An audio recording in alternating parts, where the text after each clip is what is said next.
Hello buddies, this is Chris Sniper 8121 and I am sharing ngayon sa tatlong uri ng gemstone. Ito buddies yung nakikita natin yan. Para transparent glass no, pero moonstone po ito no. Isang uri na semi-precious gemstone na may hardness na 6 moles up to 6.5 no.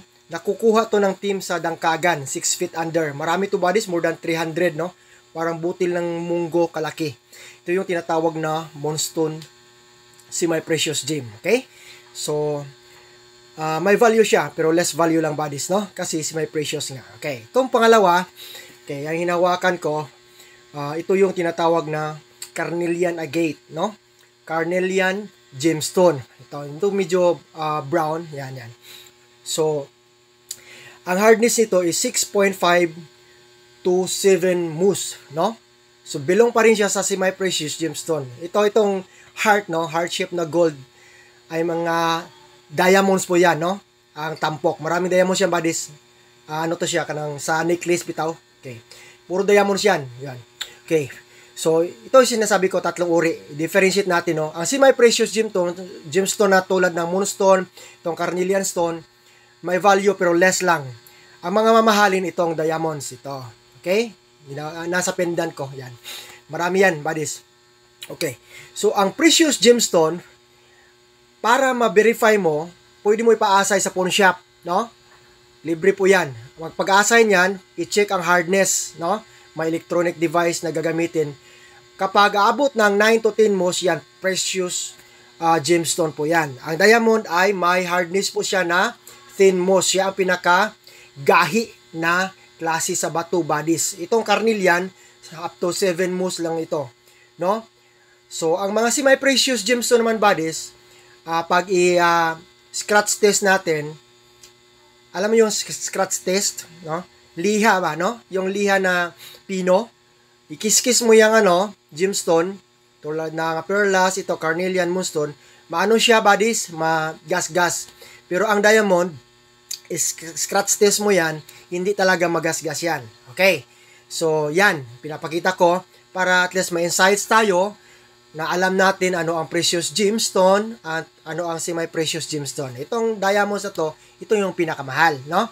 Dahil ito yung pinaka matigas na gemstone na aabot ng 10 moles ang hardness. Okay? So, pinapakita ko para ma-differentiate natin kung ano ang mamahalin at ano ang hindi medyo mamahalin. Okay? Thank you for watching, buddies, and have a nice day.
Makintab.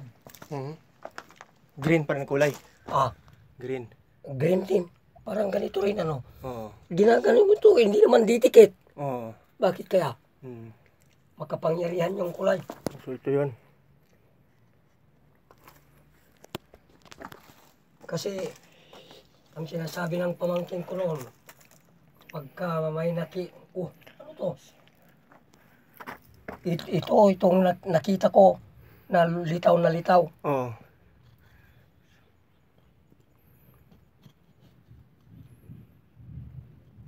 Halo pala.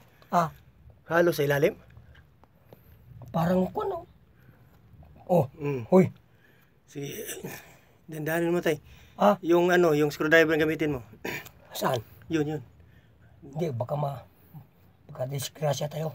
Hmm. Ano? Ano to? May kalawang? Hmm. Ah, oh. Dandan lang. Hop. Uy. Makapuputok pa yan. Ano ba to? Parang granada yan eh. Ha? Granada. Sa ilalim mo ano yun? Ito. Oo. Ay.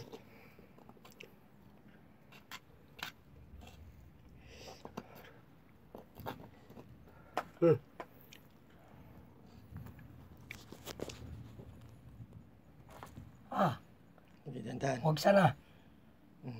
Oo, ang bigat. Ang bigat. Dali mo na doon.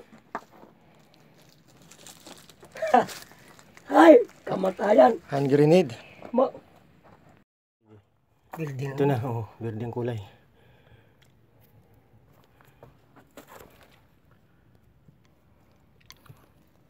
Oh, birdi. Hmm. Bakit puro birdi? Pagbigat. Mabigat Ang yan. bigat. Ta. Nakapatong. Talagang kwan. Ano? Yes, ito. Ay. Teka. Talagang Pinapatong siya. pinatong. Oh, wala to. So, bricks. Hmm. Oh, mayroon pa. Meron pa? Mayroon pa. Oh, Yung mga maliit, oh. may handle to Bakit? Ang dami. Ano kaya to? Oh, Pambihira. ay mga kaibigan. Salamat. Hindi kami naputukan. Hmm. Live pa yung granada eh. Ha? Live pa yun. Pag matanggal, ano yun? Grenade trap.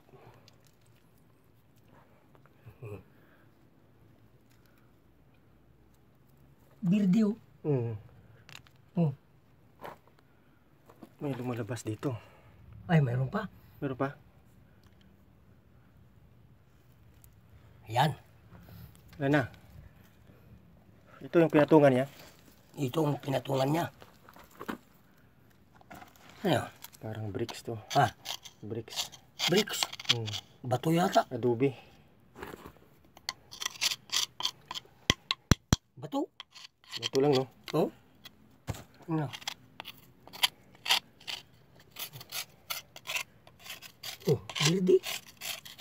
Talagang parang US dollar, ano? Oo.